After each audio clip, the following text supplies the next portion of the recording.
এক ব্যক্তি 99টা মার্ডার করছে। কয়টা? 99টা হত্যাই করছে। 99টা হত্যা করার পর সে একজন ধর্মযাজক ইহুদি পাদ্রীর নিকটে এসে বলতেছে,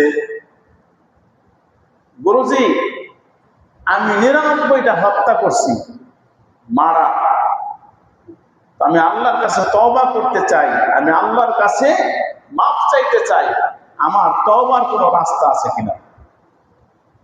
ওই ইহুদি পাদ্রী শুনে তো আসমান থেকে পড়ছে, বলে কি 99টা মার্ডার করছে।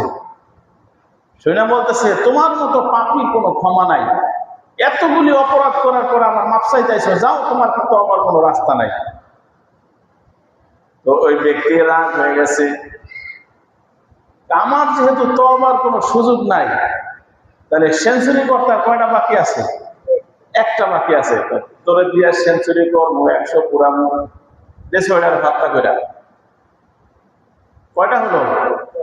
100টা পুরা করলো, মানে তার সেঞ্চুরি করা শেষ। এবার আর একজনের কাছে যে বলে, আমি 100 মার্ডার করছি, আমি আল্লাহর কাছে তওবা করতে চাই, আমার তওবার কোনো রাস্তা আছে কিনা? পরে ওই ধর্মযাজক ইহুদি পাদ্রী আলেম বলেন, হ্যাঁ, অবশ্যই অবশ্যই তোমার তওবার রাস্তা আছে। এটা তো তোমার জন্য ভালো কল্যাণ, তোমার জন্য শুভ কামনা করা হয়েছে। এতগুলো অপরাধের পরেও তুমি এত একটা ভালো কাজ, সৎ কাজের নিয়ত করেছো, এটা তো ভালো কাজ, অবশ্যই তোমার তওবার রাস্তা আছে। তুমি আন্তরিকভাবে খাঁটি দিয়ে আল্লাহ তাআলার কাছে তওবা করো, আল্লাহ অবশ্যই মাফ করে দিবেন। আর তওবা করার পরে তুমি এই গুনাহ অপরাধের স্থানে থাকবা না, এই অপরাধের রাজ্যে তুমি আর থাকবা না। এই স্থান ছাইরা, এই দেশ ছাইরা অমুক দেশে চলে যাবা, সেখানে ঈমানদার নেককার লোকরা বসবাস করে, তাদের সাথে মিলেমিশে তুমি ইবাদত করতে পারবা। এখানে থাকলে তুমি ভালো থাকতে পারবা। তো এই যুবকটি ইহুদি আলেমের কথা শুনে খাঁটি দিলে আন্তরিকভাবে আল্লাহ পাকের কাছে তওবা করছে। এমন তওবা করছে যে আল্লাহ পাক রাজি খুশি হয়ে গেছেন। এবং ওই আলেমের বর্ণনা অনুযায়ী দারুল কুফর ছেড়ে দারুল ইসলাম তথা তার অভিষ্ট লক্ষ্যের দিকে রওনা দিছে। কুফরের দেশ ছেড়ে ওই নেককার ঈমানদার লোকেরা যেখানে বাস করে সেই দিকে সে রওনা দিছে। কিন্তু আল্লাহ তাআলার মহিমা বোঝা যায় না, কখন কি করবেন। রওনা দিছে, পথিমধ্যেই তার মৃত্যুর সময় হয়ে গেছে, শরীর দুর্বল হয়ে গেছে, অসুস্থ হয়ে গেছে, আর চলতে পারে না, একবারে পুরা ধরাশায়ী, শরীরের সমস্ত শক্তি শেষ, তার চেষ্টা সামর্থ্য কিন্তু থেমে থাকে নাই। ওই মুমূর্ষ অবস্থায়, মৃত্যু অবস্থায় সে হামাগুড়ি দিয়া এই দারুল কুফর, অন্যায় অপরাধের রাজ্য ছাইড়াছে নেক পুণ্য এবং পুত পবিত্র স্থানের দিকে হামাগুড়ি দিয়া চেষ্টা করতেছে যাওয়ার জন্য ওই অবস্থাতে। কিন্তু তার মৃত্যু হয়ে গেল। এখানে মৃত্যু হয়ে যাওয়ার পর রহমতের ফেরেশতারা আসলো এবং গজবের ফেরেশতারাও আসলো।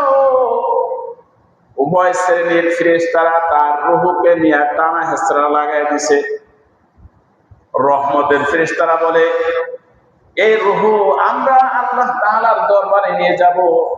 কারণ হলো, সে যদিও পেছনে গুনাহ করছে, অপরাধ করছে, কিন্তু শেষ সময়, অন্তিম সময় সে খাঁটি দিবে, আল্লাহ পাকের কাছে আন্তরিকভাবে তওবা করেছে এবং গুনাহের স্থান ছাইড়া ঈমানদার নেককার ইবাদতগুজার বান্দাদের দেশের দিকে সে যাত্রা করছে। কিন্তু সমস্যা হলো, সে যাত্রা পুরা করতে পারে নাই, পথিমধ্যে ইন্তেকাল হয়েছে। কাজেই এর রূহ আমরা বহন করে নিয়ে যাব। এটা হলো রহমতের ফেরেশতাদের বক্তব্য। গজবের ফেরেশতারা বলে যে না, সে মারাত্মক অপরাধী, ইতিপূর্বে সে অনেক ধরনের গুনাহ করছে, কিন্তু আল্লাহ তাআলার কাছে তওবা করছে, এটা সত্য। কিন্তু দারুল কুফর কথা, এই গুনাহের পথ ছেড়ে সে সৎ পথে এখনো আসতে পারে নাই, সে সৎ এলাকায় সে পৌঁছতে পারে নাই। এজন্য তার তওবা পরিপূর্ণ হয় নাই, অপূর্ণাঙ্গ রয়ে গেছে। কাজে আমরা তার রূহকে বহন করে নিয়ে যাব। উভয় ফেরেশতা না টানা হেঁচড়া করতেছে। আল্লাহ পাকের ফয়সালা হলো, আল্লাহ পাক উভয় শ্রেণীর ফেরেশতাদেরকে বলতেছে, তোমরা জমিনকে মাপ করো, পরিমাপ করো। আমরা যেমন বিভিন্ন সময় জমিন মাপ দেই, আল্লাহ তাআলা ওই ফেরেশতাদেরকে বলতেছে, তোমরা জমিন মাপ দাও। যদি সে গুনাহের স্থানের নিকটবর্তী হয় তাহলে গজবের ফেরেশতারা নিয়ে যাবে, আর যদি সে ওই নেককার ঈমানদার পুণ্যবান স্থানের নিকটবর্তী হয় তো রহমতের ফেরেশতারা তাকে নিয়ে যাবে। কিন্তু আল্লাহ তাআলা হলেন মহান ক্ষমাশীল, অত্যন্ত উদার। আল্লাহ তাআলা ওই যুবকের তওবাকে অবমূল্যায়ন করেন নাই। যেহেতু যুবক 100 মার্ডার করার পরও তার ভিতরে অনুশোচনা আসছে, অনুতপ্ত হয়েছে, আল্লাহ তাআলার দরবারে তওবা যে করেছে, খাঁটি দিলে আমাদের মতো বংশান তওবা করে নাই।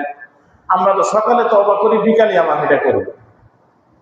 ওই জীবনে আর তাস খেলুম না, জুয়া ধরুম না, মদ খামু না, গাঁজা খামু না, মিথ্যা বলুম না, কারোর সাথে অন্যায় করুম না। ওই স্থান ত্যাগ করলেই হয়েছে, ওগুলোর সাথে আমরা জড়িত হয়ে যাই। কারণ আমাদের তওবা হলো বংশন তওবা, জবান ঠিক নাই তো আমাদের। এই কারণে আমরা গুনাহ থেকে ফিরতেও পারি না, খুব কম শক্তি হয়। আর যুবক তওবা করছে খুবই আন্তরিকতার সাথে, খাঁটি দিলে আল্লাহ তাআলার কাছে তওবা করছে।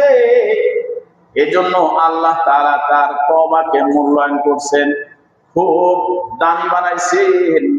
আল্লাহ পাক খুশি হয়া ফেরেশতারা যখন জমিনের মাপ শুরু করছে, আল্লাহ তাআলা কুদরতি ভাবে ওই যে নেক পুত পবিত্র স্থানের দিকে রওনা দিছিল, ওই স্থানকে সংকুচিত করে ওই ব্যক্তির নিকটবর্তী করে দিয়েছেন। সুবহানাল্লাহ। ফলে তাকে রহমতের ফেরেশতারা তার রূহ মুবারক বহন করে নিয়ে যায়। সুবহানাল্লাহ। আল্লাহ পাকের উদারতা, আল্লাহ পাকের রহমত, দয়া অনেক, এটা আমরা বুঝতে পারি না। কাজেই আমাদের থেকে গুনাহ হয়ে যাবে, অপরাধ ঘটবে, দুনিয়ার কোনো মানুষ বলতে পারবে না আমার অপরাধ নাই। মানুষ বলতেই তার অপরাধ আছে, কম আর বেশি। তবে খাঁটি মানুষ তারাই যারা গুনাহ করার পরে, অপরাধ করার পরে সাথে সাথে আল্লাহ তাআলার কাছে তওবা করে, আল্লাহ তাআলার কাছে আন্তরিকভাবে নিজের ভুল স্বীকার করে আল্লাহ তাআলার কাছে নিজের গুনাহকে মাফ করায় নেয়। এটা হলো বুদ্ধিমান, সচেতন।